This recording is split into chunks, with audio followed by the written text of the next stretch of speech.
Hey y'all, it's your girl Dawn. You are tuned in to Real Talk with Dawn, where real is raw, and if it ain't real, it ain't right.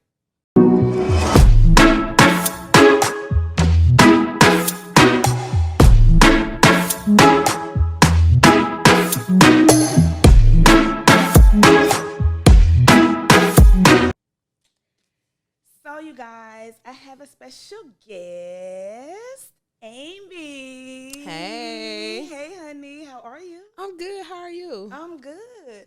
So, I don't know if you've watched previous episodes, but before we get started, I like to do a vibe check. Okay. See, like, what's your mental? How you feeling? How was your week? It was good. I had a really great, productive week. I met a lot of new people. I got referred some new business. Your family's good. Because, it's always good when the family's good. So, family's Always good. when the family's good. So, I've had a really good week. And I like the fact that you said, real, we're done. Because if it's not real, it's not right or whatever. My social media names are real estate. Oh, no, Realtor Amy 100. And I put 100 because I keep it 100 with people. So I like the fact that you said that. Yeah. Yeah, of course, girl. Of course, you got to keep it 100. That's the only way to go. Yeah. Got to keep it real. That's the only way to go. So we're going to just jump right into it. Okay. How did you... Okay, so first of all, y'all, she's a Houston realtor. She's going to give all her information at the end so y'all know where to find her. Make sure you look her up. Make sure you follow her. But we'll get to all that at the end of the episode, okay? But first, I want to know, how did you claim the name the Godmother of real estate? Okay, so the Godmother of real estate came from me being able to help you wherever you are. I'm licensed in Texas, so I can help you anywhere in Texas. However, I have a network that's so huge to where I can help you wherever you are. So I know you have family in California. If you call me and say, hey, my cousin's looking for a realtor, he wants to sell his house to buy another. And I was like, okay, girl, let me call my person in LA or whatever, and I can connect you with them, right? Okay. So it don't matter where you are, I can help you. Okay, big network. Y'all heard that? No matter where you are. So I've run into a couple realtors in the past, and they're only able to help me in this current state that I'm in. Like, okay, so when I was in California, right, Mm-hmm. and I was getting prepared to move here, Mm-hmm. I was thinking like, dang, should I buy a house? So I was looking for realtors, like good realtors in Texas. So I would just like on the fly, just contact somebody from California just to see, if they had people in Texas, and I couldn't find nobody. Yeah. So when I tell you my network is huge, like I travel with agents that have really become my family. Like we go out the country together, like we do trips, we do lead-ups and meet-ups and link-ups. Like I'm meeting up with some agents to go to the Kentucky Derby in May. They don't live here, but we had that relationship. It's like your family outside of your family. That's good. That's good. I think that's a huge asset because people do. They do want to buy property. Even though they live in one state, they may want to buy property in other states. Yeah. Or if you've had challenges, like for instance, there was a guy in my office, he needed help selling a condo in New Jersey. And it had been on the market already for some time. And we had this conversation like in January. I said, well, you know what? If you haven't sold it, because people always come to me as a resource, right? So he was asking me questions. I said, I tell you what, if you haven't sold it by June, come back to me, because I don't believe in taking money from people either, right? Okay. So I feel like 6 months was enough time to get it under contract and sold, right? Right. So he came back. He was like, yo, I'm still not getting no traction. We ain't had no showings, this and that. I said, okay, well, I'm going to connect you with somebody in New Jersey that's going to get that property sold. So he fired the realtor he had, hired the guy I referred him to, sold that property. It was under contract in 30 days. But there were some things that needed to be done, because here's the thing. Real estate is just like going to a barber or a beautician. Everybody don't know how to do hair. Every realtor don't know how to do real estate, right? True. So what my partner told me that was in New Jersey, he was like, first of all, this house was marketed on a site that residents in New York and New Jersey don't look on for houses, right? It's not like, like we have HAR. It wasn't the HAR of that area. He said, number two, the tenant is an issue. We got to get her out of there because she wasn't allowing people to show. How you going to sell something? Right. How you going to sell a property if you're not allowing people to show? So that house is under contract in 30 days. So having a different realtor having a great realtor makes a difference. So you think about how much money he wasted keeping this lady in there, because she was half paying anyway. He's still having to pay the mortgage on it. You get what I'm saying? So from that transaction, just from me passing off that contact and connecting him with the right realtor, getting him sold, that realtor had to cut me a check too. It's called a referral fee. So there are different ways to make money in real estate. So that's one of the ways I make money too, by being the godmother of real estate. Okay, godmother. Y'all heard it. Listen, I'm loving this. It's funny because a long time ago, I thought I wanted to be a realtor. Mm-hmm. And I started taking like this Century 21 class when I was in California a long time ago. I was like, this ain't for me. This ain't for me. I can't do it. I cannot sell stuff. Like, I can't do it. And I'm going to tell you something. So I'm not a salesy person. Like, I never got into real estate to sell to other people. I got in as an investor. Like, I purchased my first home at 25. And I purchased an investment property in 2013. Okay.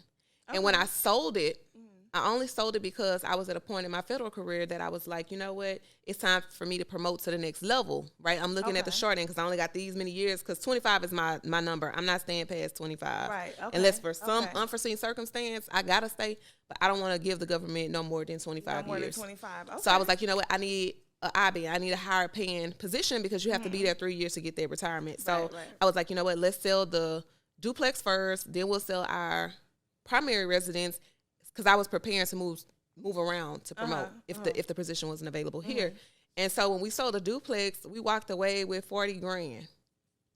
Okay. And I wasn't a realtor then. But the light bulb went off. I was like, I made a lot of money off something that I technically didn't pay for. The tenants paid for it. Right. The mortgage was $525. I was collecting $1,350 a month. So $525 went to the mortgage. The rest came to us, right? Okay. So that's what made me go get my license because I said I'm going to be a lifetime investor. You said, yeah, right. And so, and if I'm going to continue to purchase stuff, I need to know what I'm looking at. And so I wanted to be very knowledgeable in what I was doing because I don't want you to be able to pull a wool over my eyes, especially playing with this kind of money. Because with investment properties, you have to put down 20% of the sales price. That's not including your closing costs and all the other extra stuff, right? So I was like, if I'm going to be playing with this kind of money and it's mine, I need to know what I'm doing. Exactly. So once I started missing myself in the knowledge, I just started posting it on social media. That's how Free Game Friday came about.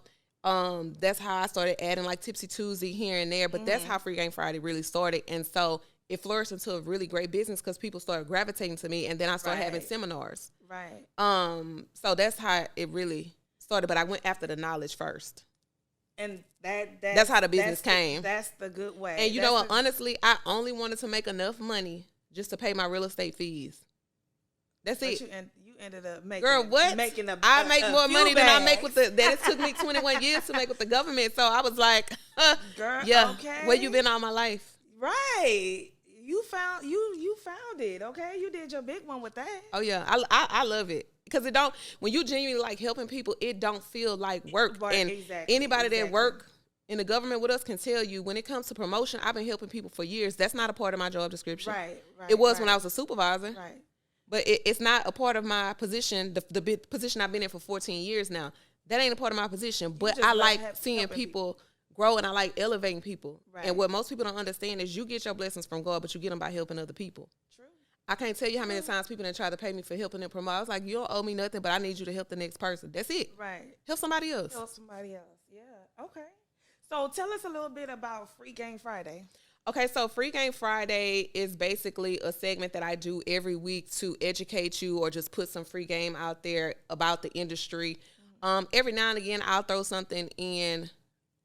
I would say personal, not necessarily personal to me, but like saving money or investing. It don't necessarily have to be real estate. But yesterday, my Free Game Friday, for instance, was about putting your kids in position to purchase their home, right? Oh, yeah. So the client I closed with yesterday, that young man was 21 years old, but he came to me at 20. We went under contract at 20 when he was 20, and we had a 30-day close. So he just closed yesterday, 21.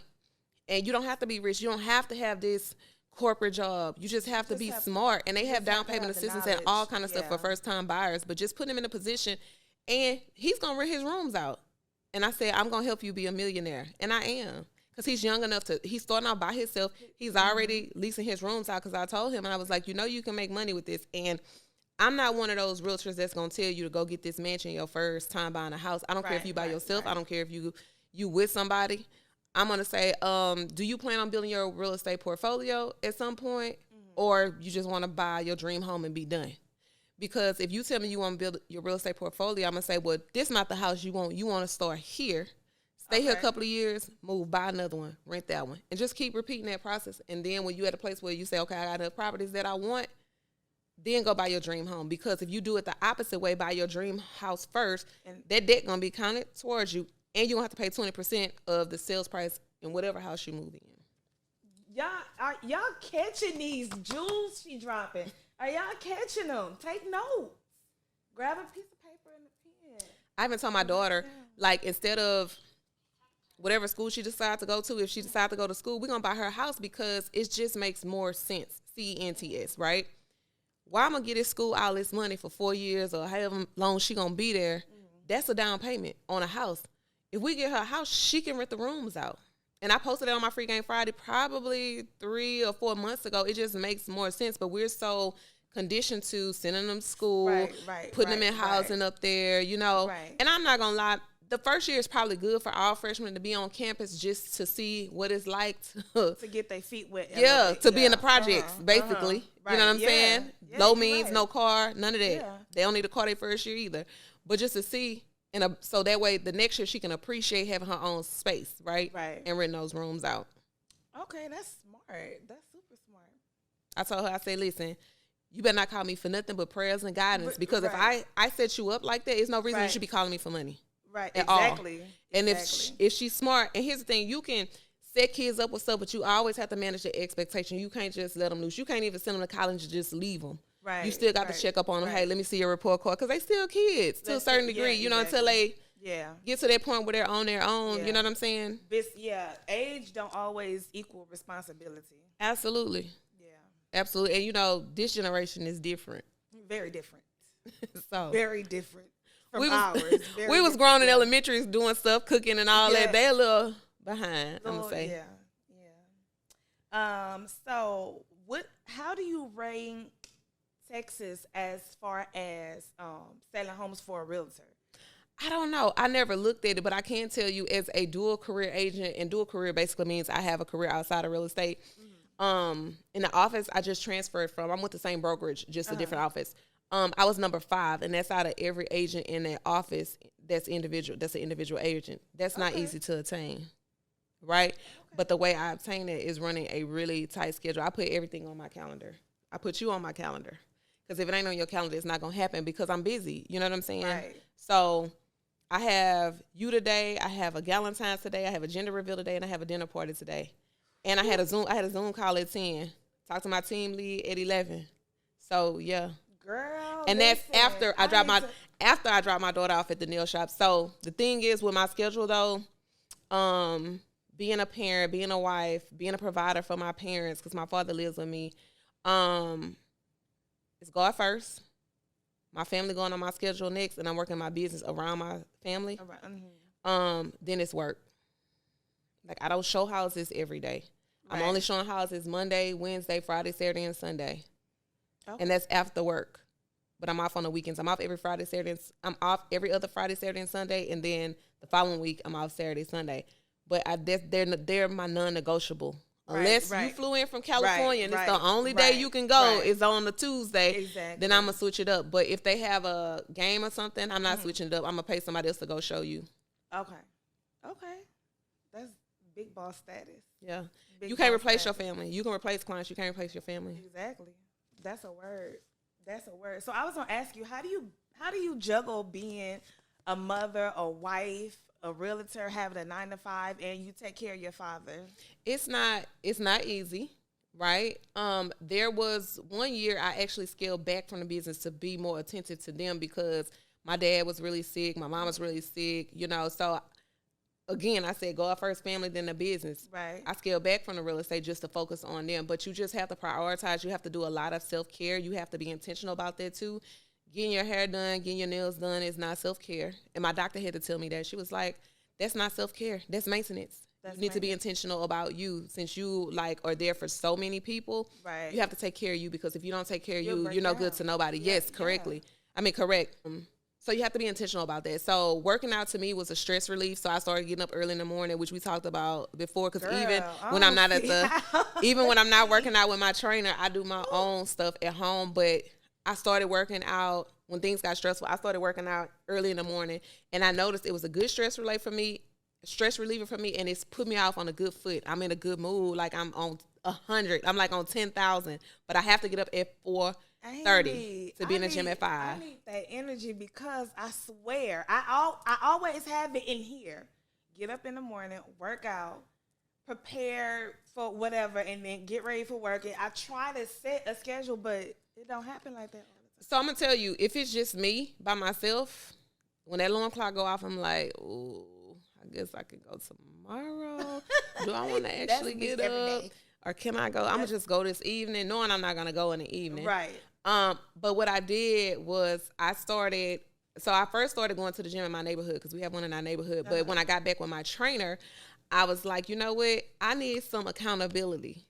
Yeah. So I have 2 girls in my gym. One is going to call, one is going to text to make sure that I'm up. And if I'm up before 4:30, I'm just going to text them and say, hey, I'm up. Okay.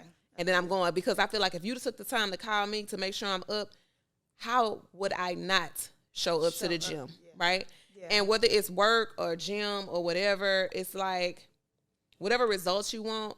I don't know who told me this, but they say anytime that you don't get up and do what you're supposed to do to reach a goal that you want, you telling yourself you don't deserve it. So I'm like, you know what? I deserve it. Let me go and get up and do this, whatever it is. That's painful. That makes a whole lot of sense. Yeah, it makes you think. Maybe that's what I need. I need an accountability partner. Find somebody else that want to go there early or whatever time you want to go. Right. Yeah, I can't go that early because, I get off at midnight. I get off at 12:30. Oh, shit. Exactly. I get off at 12:30. So, and see, what would be perfect if 24-hour fitness was still open 24 hours. 24 hours. Because you can go get that workout in and be over with. But see, and okay, so that's still not an excuse because I could work out in my room, in my living room. And you can work out here because I'm sure they got a gym. Yeah, we do. Girl, you can set your alarm clock, go work out, go take a bath, and go back to sleep. Yes. And so when I worked second shift, I used to do that. And I loved it because your body feels so good after you come home, take a shower, go to sleep after workout, and wake back up. Yeah. See me, I got to go home, take a shower, and go drop the kids off, and go to work. I was on a little workout, a whole little exercise thing for like 3 weeks, and then I fell off. And see, after 21 days, it become a habit. So it was already a habit.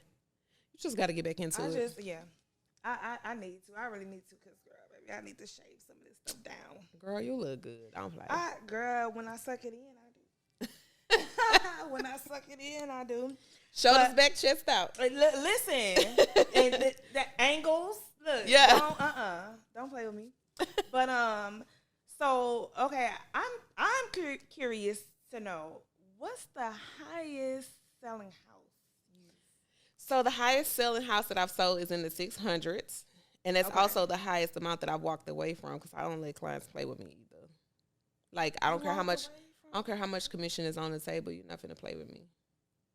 And the thing is, it's like I never got in there for the money anyway, so it's nothing to me. But I won't let an average person play with me about no money because that's the one thing I know how to do in my sleep. I can find a way to get money. To make money, okay. Legal or illegal, but I choose the legal route. Okay. But yeah, I don't. You have to set boundaries and make people respect you. So what you mean play with you? Like what? She was basically saying that I wouldn't communicate with her. Like she had called my broker and was saying I wouldn't communicate with her, and I had to see. I sent him screenshots and stuff. I was like, look. And I talked to this lady, and he said, well, you had a personality that people gravitate to, and, they probably think you friends. And I said, they probably think you friends. I can't sit up and talk to you on the phone every day. Yeah, right. But her house was in the beginning phases. It was a new construction. They hadn't even poured the concrete yet. So what am I calling to talk to you about other than what I've already updated you on 2 days ago?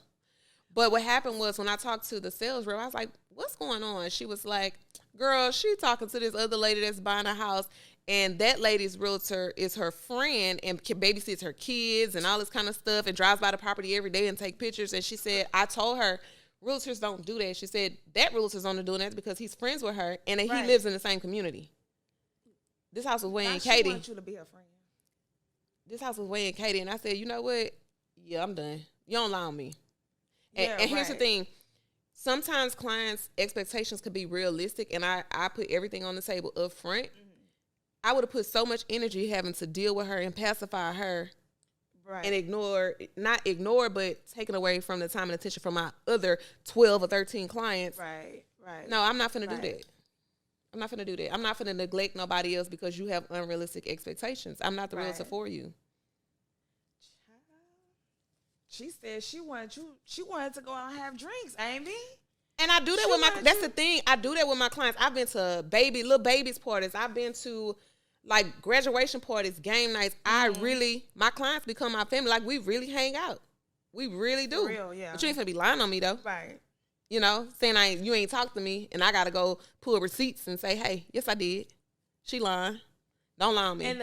Because I'm a Sagittarius. If I said something, I mean it. I'm gonna stand on it, and I'm not gonna stray away from what I said. I said what I said, and I'm gonna be honest with you. And I even tell my clients, I don't care how much you love this house. I'm gonna be transparent with you and tell you if it's a good deal or if it's a bad deal. I don't care how much commission on the table, but it's up to you to make that decision. But I'm always gonna be honest with you. I don't try to hide stuff from them just so I can get a check. No, I'm gonna take that ain't right, or they can come down on this, or this is overpriced.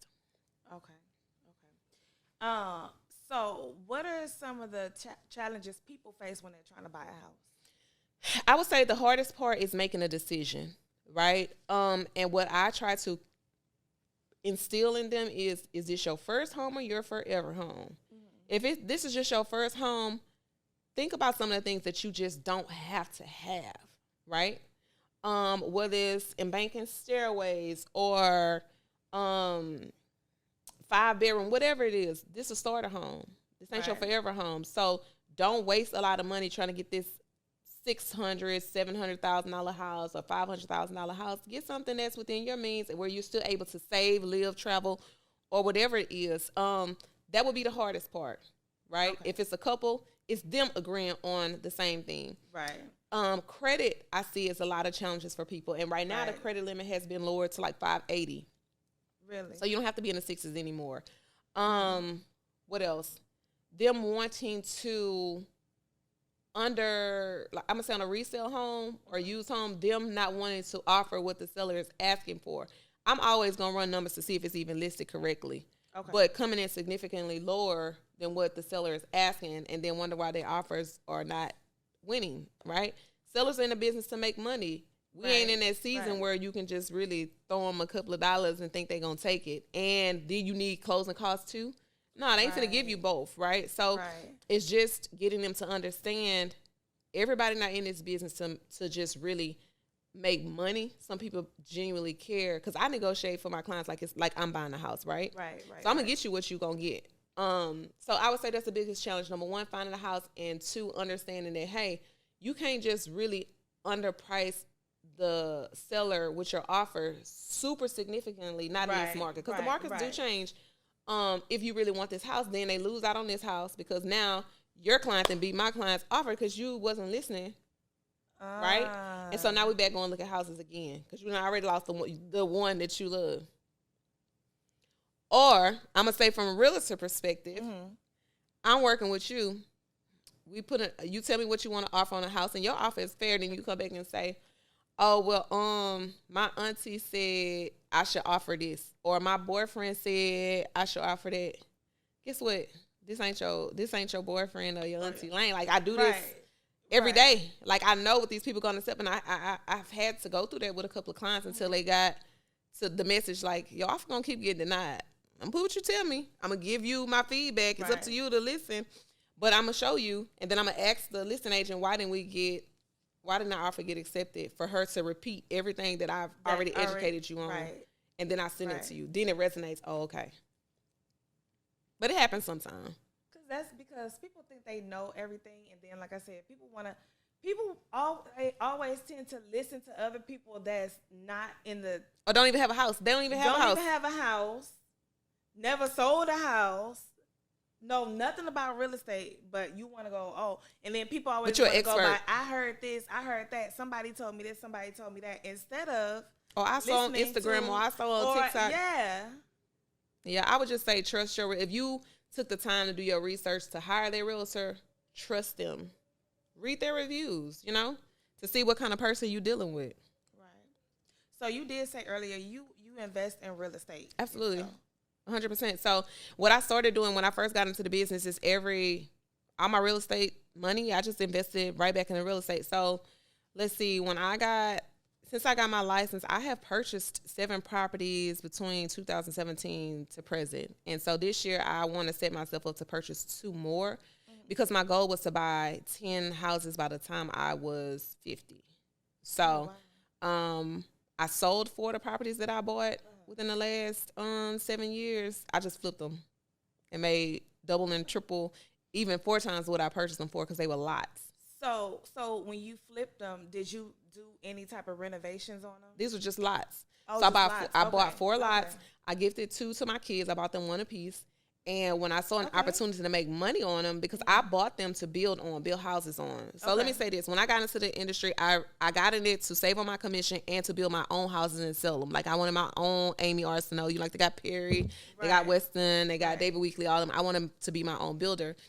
So I bought these lots to build on. And then when I started getting to the phases to wanting to build, I asked the HOA, I was like, hey, what's the process to build over here? And they was like, well, initially when that community was developed, it was to be a commercial community. She's like, you just have to submit a request to us. And I said, no.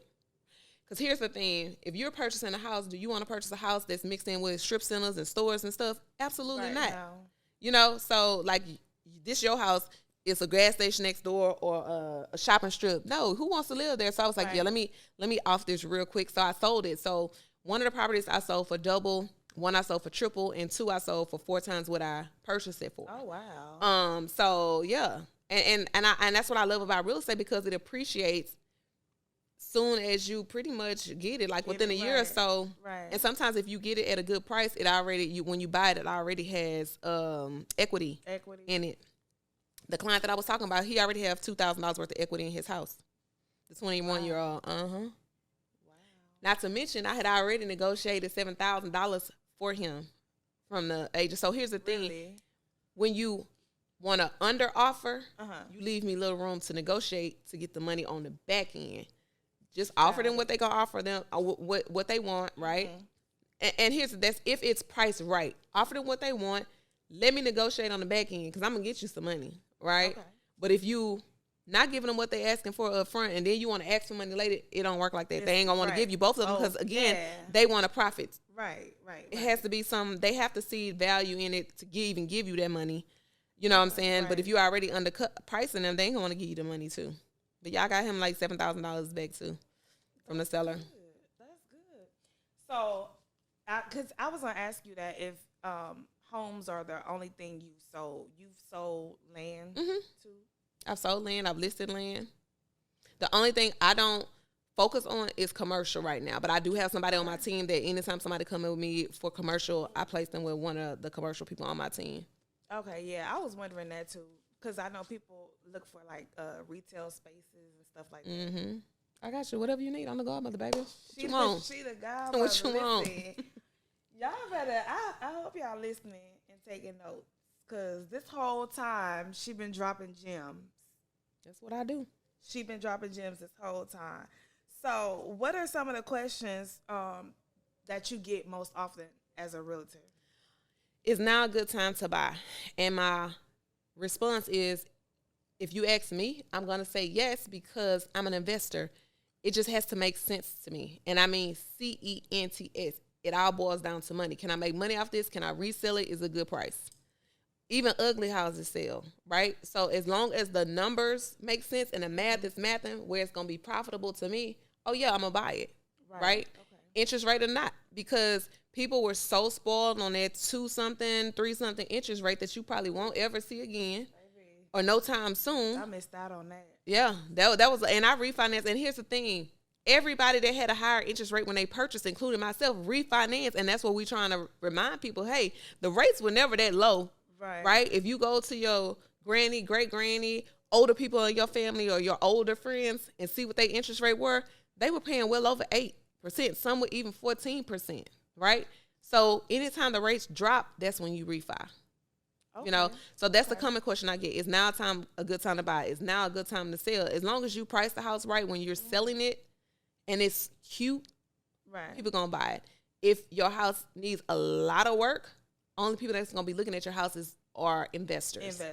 And investors ain't trying to pay full price for nothing. So you have to consider that. You either have to fix it or consider it. But a lot of times people will go make all these changes to their house before they sell it. And I may not like none of the stuff that you put down. And I'm going to come back and do all of it. So, no, I don't want to offer you whatever you asking for. So you need to talk to a realtor first and have them walk your property. Because that's what I do. I walk the property first. I was like, you don't need to pull up these floors. You don't need to get new carpet. Have it cleaned. You know what I'm saying? You can put, if you don't want to paint now, you can put a note in your listing that says the seller will offer a certain amount of dollars to paint.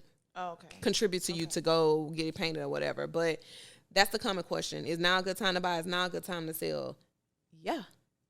You know, it's always a good time as long as the numbers make sense. And that's CENTS, not sense, like your common sense. Right. So, okay, so when people say like, oh, it's a seller's market, it's a buyer's market. You want to describe that? I thought that was kind of like seasonal type of. So it depends on the economy. So I'm going to tell you before the pandemic hit, because remember I told you I always seek knowledge. So I'm always talking to lenders, seeing what's going on with the market, not just for myself, but for my clients, right, too. And I was told that the rate was about to go up to 8. And at that time, it was probably like a 4 or 5. No, it was probably like in the 5s. It's like, oh, the rate's about to go to 8. Well, the pandemic hit, they shut everything down. It did the opposite, right? So you can never really say what the rate is going to be or which you just can say which direction it's going unless something happens like that. Because nobody was buying. People was getting laid off. Nobody was buying. And so the rate did the total opposite. And some of us say maximize it, right? A lot of people, because it was crazy. And your people from California, baby, they got their money. You hear me? They was coming down here paying cash. They didn't even want to. They was buying properties sight unseen. I bet. Which the average person here, the regular 9-to-5 working person, was getting beat out on offers because they paying cash. They paying more than what they asking. They don't want an appraisal. Just give me the house. And they bought up a lot of stuff. And so the rates are going back down. And I did a free game Friday on this. I was like, when the people from California and New York start buying up this property again because you didn't buy when the rate was a little higher, because you can always go back and refi. You marry the house. You date the rate. And when we say date the rate, meaning you ain't committed to this rate. Because as soon as it drops, you refinance and get the better rate. Right. Okay. That makes sense. That makes sense. Ooh, child. Because see, what's going to happen, which is in another one of my free game Fridays, because the rate is supposed to drop twice again this year because it just dropped a couple of weeks ago. When it gets to a point where everybody want to go looking for houses, it's going to be kind of back to the market we were before where now I'm trying to outbid you. We overpaying for the house. The seller not giving us no concessions because now he got multiple people that want to buy his house versus now with maybe 1 or 2 people want to buy. You know what I'm saying? It's easier for them to give money and make a decision and you not having to pay offer over what he asking. Because it was a lot of that. Really? It was a lot of that. It was a lot of people saying, well, hey, if the house don't appraise, I'll pay the difference. Because when you're buying a house, if the lender's going to have the house appraised to see if it's worth whatever you're buying for, right? Right. If it don't make value, the seller has to pretty much remove the house off the listing down or adjust the price. Typically, they adjust the price, right? Those are 2 of the options. Typically, they adjust the price to whatever it appraised for, sell it, and be done.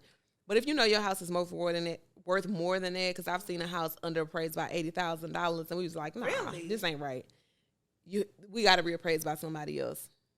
Again, just like beauticians and barbers don't get taught how to do hair. That's a skill they developed or they're either born with. All of them don't know how to do hair. It's the same thing with appraisers too.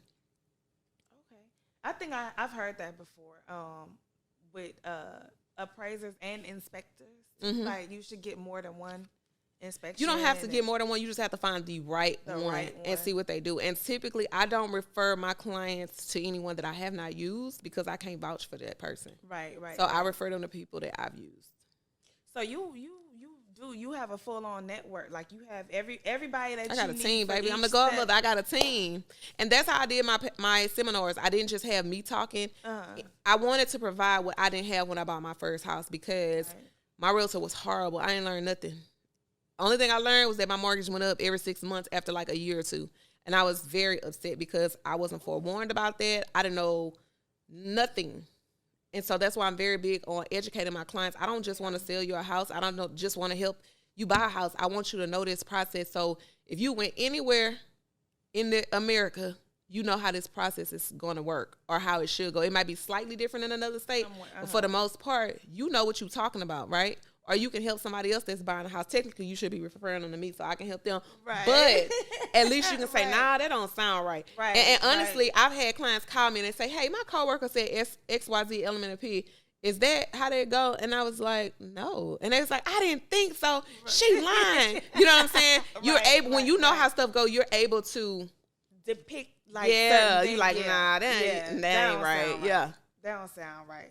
Well, that's good. That's good because everybody does need to be educated because buying property, that's a big step. Yeah, it's a huge accomplishment. And that's what I was telling my client yesterday. I was like, I'm so proud of you. I was like, I don't think you really realize what kind of milestone that you have crossed as a 21-year-old. Yeah, that's young. You know what I'm saying? I say that's dope. Good. You know, right, I said you're the second youngest client that I have. I only have 2 clients that are like in his age range. And I was like, that's dope. 21? Can you do something for me? Right. Right. Girl, I admire you. Oh, thank you. Listen, like I said, she is a mother. She is a wife. She has a 9-to-5. She's a realtor. And still managed to be a bad one. And I have a life, too, outside of that. Like, I still do stuff with my friends, you know. And I still travel. Still entertain outside of all that. I want to be like you when I grow up. Baby, let's go. Let's go. I got you. Let's go. Let's go. I got you. She is the best. So if you looking for property of any type, I can help you. Amy, the godmother of real estate, can help you. What's your social handles? It is on Instagram. It's Realtor Amy 100, and it's RELTOR 100 AMY. No, I'm sorry. I said that wrong. RELTOR AMY 100 100 on Instagram and TikTok. And on Facebook, it's Amy E. Arceneaux Fields or Amy E. Arceneaux Realtor. On Amy E. Arceneaux Realtor, you really just see real estate. If you want to get to know me as a person, it would be the personal one. I haven't gotten to Snapchat yet. But I was going to say, too, I'm going to invite you in March is when I'm going to start my panels back. And so I pretty much have everybody you have to deal with in a real estate transaction. I have me, I have a lender, I have the inspector, I have the title company, I have insurance because, you know, you have to get insurance when you purchase a house too. Right. I have a home stager. I added a credit repair person, and I'm trying to get an interior decorator on there because homes sell faster when they're staged. They really do. It's not a must-have, but it definitely helps sell the home. So. Oh, yeah. But I'll give you the details on there too once we select the date. All right. So, that's gonna wrap up this episode. Thank you so much. You're very welcome. Very welcome. Anytime, baby. I knew once I asked her, y'all, and she said, "Yeah, I already knew she was coming through." And I put it on my schedule. I really did. She put it on her schedule. I'm gonna have to learn. I'm gonna have to. You know what? I'm gonna go to Walmart and I'm gonna get me a daily planner. Get it from Amazon. I got it from Amazon. Amazon is cheaper and you get it pretty quickly. Okay. And they're least expensive.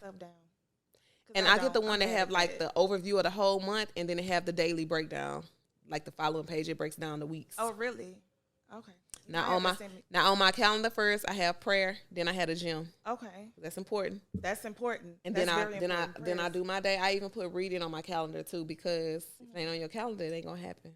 So I time block for everything. So it's one thing to put it on your calendar. It's another thing to respect your calendar and actually do what's on there. So that's a word. Y'all heard get that calendar, but respect what's on there and make other people respect it too. I swear, y'all, she got more than 24 hours in a day. I don't know. God giving her some extra hours somewhere. So let me tell you something. She got more than 24 in a day. That's another thing I get all the time because people be like, when do you sleep? Or you work a lot. I say, listen, I post on social media when I'm up. I can't post when I'm asleep. I take naps a lot. Right.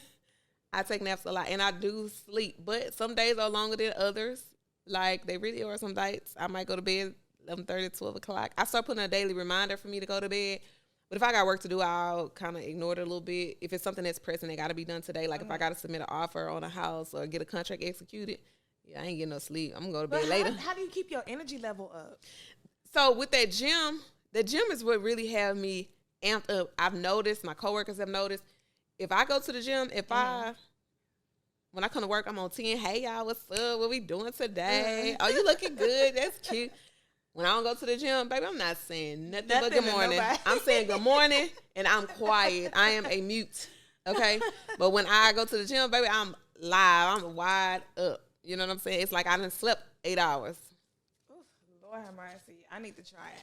I'm going to try it. I swear. You motivated me. I need to switch some stuff up. Yeah.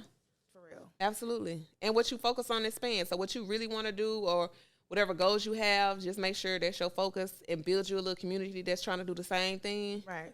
And ain't nobody going to let you fail. You ain't going to let them fail. Even when you don't want to do it, they're going to be like, nah, come on, girl. Right. We're going to do this. Let's go. Accountability. Yeah. Like I said, thank you so You're more than welcome. You're more than welcome. Thank you so much. I know you got a busy day, so I'm not going to keep you too much longer. All right. I appreciate the opportunity. And I thank you. I appreciate you. Anytime. So, hopefully you'll be back though. Yeah, I'll come back for sure. But next time you come back, we ain't talking about real estate. We're gonna get into some. Let's go. We're gonna get into something juicy. Let's go. I'm here for next time. I'm here for it. Next time, and you don't stay too far from me. How long did it take for you to get here? I think maybe 15, 20 minutes. Oh yeah. I'm just down the street and around the corner. We're gonna have. And I have resources too. So if it's anybody in a certain field or whatever that you want to talk to, that you want to invite to your podcast, just let me know. Oh, for sure. The Godmother has a network, baby. I know. I see, girl. Okay. All right, you guys. So that's going to be it. Like I said, I hope y'all had pen and paper. If not, rewind it. Go back and get a piece of paper and get a pen or a pencil and write down everything she said, because she can put y'all where y'all need to be. And don't forget, I can help you anywhere. She can help you anywhere, no matter where you are. That's what the Godmother does. And, you know, I got that from, like, the Godfather. You know, the Godfather was, like, the Dunn or whatever like that. Yeah. But I just switched it to real estate. Okay. I want you to do a whole look. Me and one of my, I want to do a promo video like that. Yeah, that's what I was so say. Me and one of my clients who's a builder, we went back and forth for this. It's like, I don't like the Godmother name. I feel like you should change it to something else. Like, I don't. It's not. He's like, cause you're such a boss and you this and that. This fool was thinking I was talking about like the Disney Godmother. I said, absolutely not. Absolutely not. No. Ain't nothing Disney about me over here. Ain't nothing cartoonish about this over nothing. Here, I was like, no, I'm talking about like the Godfather, the Godmother. He's like, I like that better. Yeah. I say, yeah, you should do a promo video. And you know what? I really wanted to do it at dope. this place off of Westlake Houston, but they end up taking the brick and mortar away. So I'm gonna find somewhere else, but I want to set up just like that. Like me on the table, but I want to do it with the panel that I told you I have, my team. I want to do it with them. Be dope. That'll be dope. Or if you do it like, I don't know how much, like, I don't know how possible that is. If you do it like in front of or inside like a mansion or a really big, nice house. I like that idea too. I like that a lot. That would be dope. And what was I gonna say? My goal this year is to help 50 families. So if y'all know anybody who wants to buy, sell, or invest, please give me a call. Please inbox me. And reach out. And I do give referral fees once these people close. Okay. Y'all heard that? Anybody y'all know, reach out. She going to be buying her house, too. I am. I'm just so scared. I ain't going to lie to y'all. I'm scared. You're going to be scared? I'm scared. I'm going to say, so I get that, too. I'm scared. I'm glad you brought that up. I get that, too. So don't be scared, y'all, because at the end of the day, y'all are paying a mortgage. You're just not paying yours. So don't ever be afraid, because you're paying a mortgage. You really are. Right. And honestly, from being a landlord, most renters pay more than what the average person pays for a house. You know why? Because the landlord's trying to make money. Oh, yeah, right. So you paying their mortgage and they little pocket change, right? Because remember I told you my mortgage was $525 and I was collecting $1350. Right. So when you think about being scared, don't think about being scared. Don't be scared. You gotta have faith or fear. Which one you gonna choose? You gonna choose the fear or you gonna choose the faith? God ain't gonna let you down. You know what I'm saying? You just have to trust him. You're right. And I always think about Job in the Bible. That story with Job where he lost his family, he lost everything he had.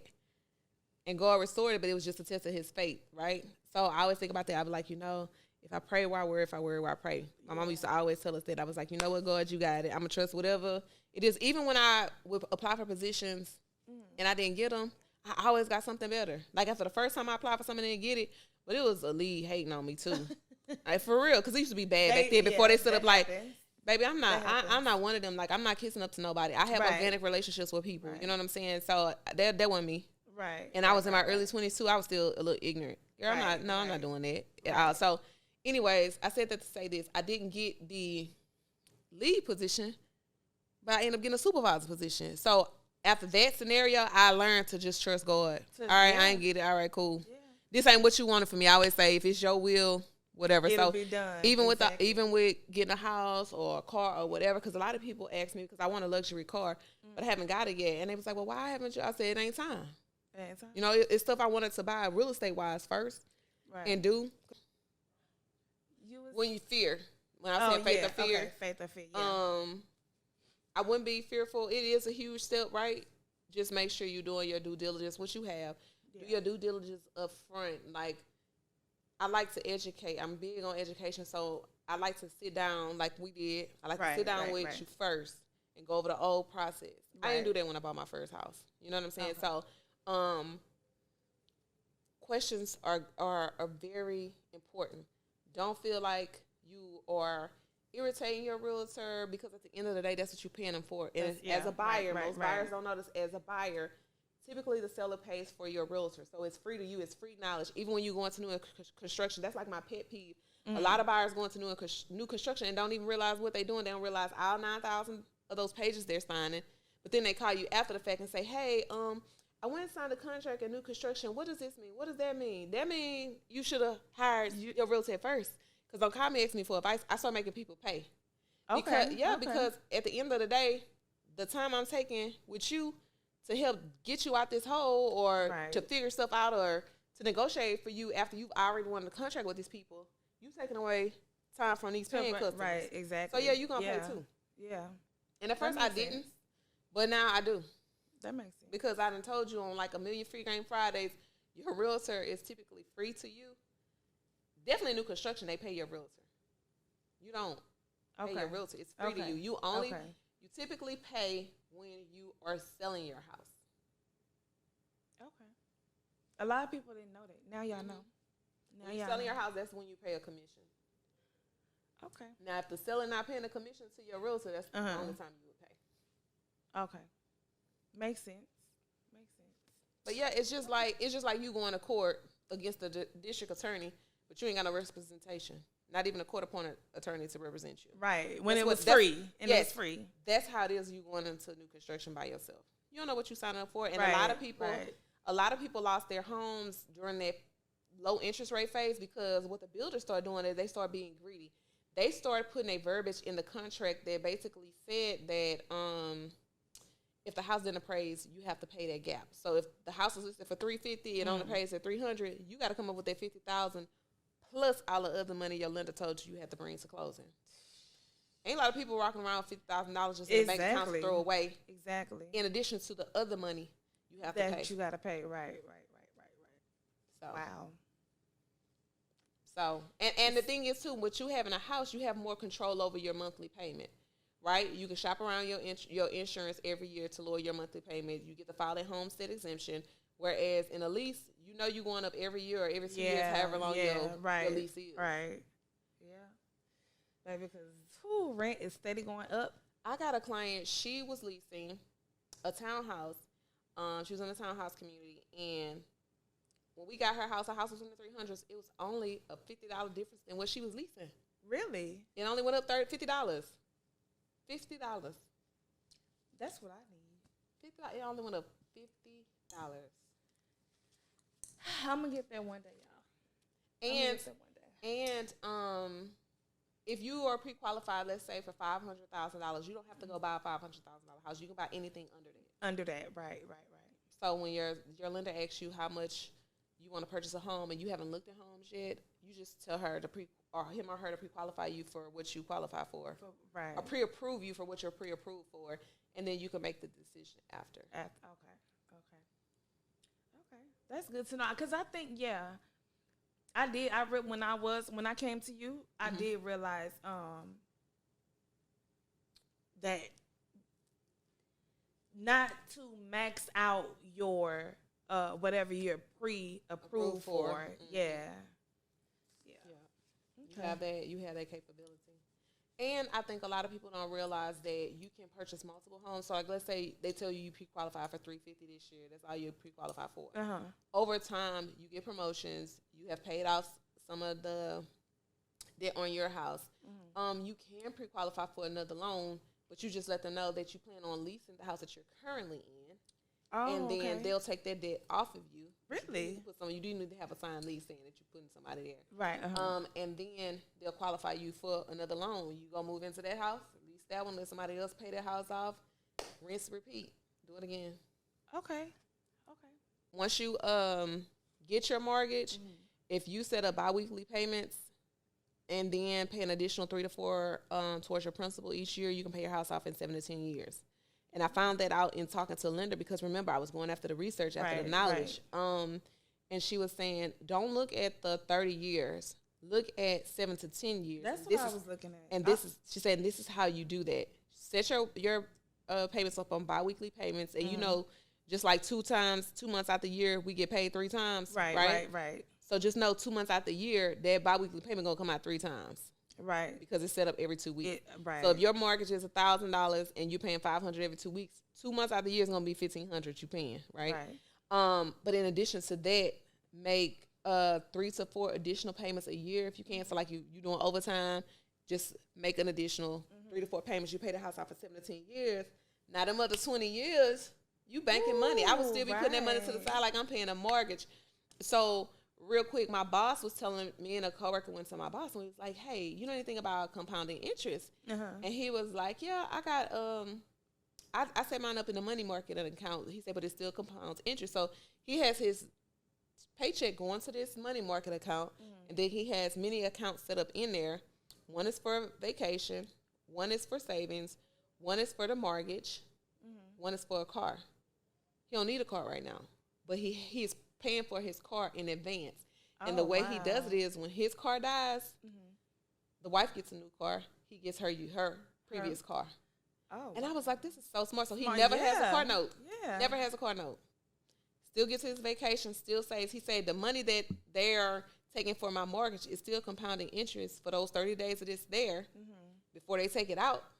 And he keeps doing it. So that's another piece of game. So you know what I did in less than 5 minutes from walking out of his face, I went to the account, me and her. I know that's right. You give me some game, I'm gonna run with it. I know that's right, girl. Yeah, I've learned a lot just these past, I don't know, however many minutes we've been talking, but girl, and when I tell you I got it. Even as an investor, like if you want to not have to pay taxes on like the investments that you sell. So like let's say you got into flipping houses, right? You make a substantial amount of money that you know you're gonna be taxed on. Well then you put before you sell that house, you put in what's called a 1031 exchange, right? Okay. So you set that up in advance. When that house sells, that's where the money goes. But you have to go purchase it. If you know you're gonna reinvest it and flip it, put it in that 1031. The IRS gets not a penny. You take that money, you want to go buy multiple houses, you just have to be under contract within so many other days. I think it's like 90 days or 6 months, something like that. But you have to repurchase. Okay. And I help somebody else do that. Really? I be holding on to my properties for the most part, but those lots I sold, I didn't get taxed on. So, yeah, it wasn't enough to get taxed on. But just know when you do a certain amount, if you want to avoid it, especially if you know you're going to reinvest it, you might as well because you're going to give that money to Uncle Sam for nothing. For nothing, right. Makes sense. That makes and the 1031 exchange is apples to apples, oranges to oranges. So what I mean by that is if you put a house or proceeds from a house in the 1031 exchange, for a house, you got to go buy another house. If you sold a Rolex and put that money into a 1031 exchange, you can only go buy another Rolex. Oh. You know what I'm saying? So whatever you sold to put into that 1031, that's what you have to repurchase. You can't sell your house and then you want to go buy a yacht with that 1031 exchange. You got to be another house. Buy another house. Okay. All right. That makes sense. And challenges with buyers. Them taxes. Because everybody wants a tax return, right? Right. So they put all these deductions on their taxes, and then when it comes time to buy a house, the loan officer and underwriter looking at this paperwork and say, okay, you make $150,000, but you wrote off 100 of it. So now you only gonna qualify, and they're looking at the 50,000 you have left because you wrote off 100, right? You got 50,000 left. Then you got student loans. Then you got a car note. Then you got this, that, or whatever. You know what I'm saying? All that. So now you down to about 25,000. And so when they do, if they can qualify you, and you only qualify for $80,000, you like, oh no, I'm not staying nowhere. Right. $80,000. That ain't nothing. That ain't nothing at all. You're gonna be in the ghetto. You're gonna have to have a security team just to go to that house. Just to go to that.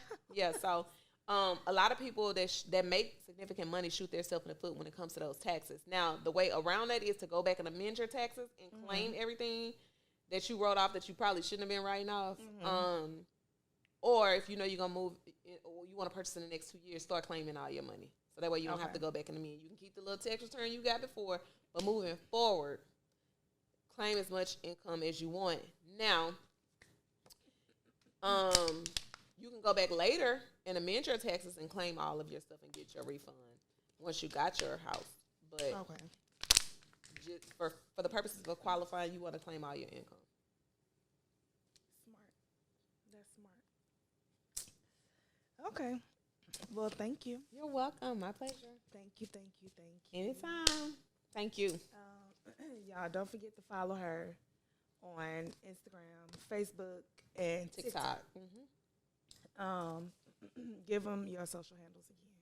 It's Realtor Amy 100, and that's RealtorAmy100, and that's on Instagram and TikTok, and on Facebook it's Amy E. Arceneaux Fields or Amy E. Arceneaux Realtor.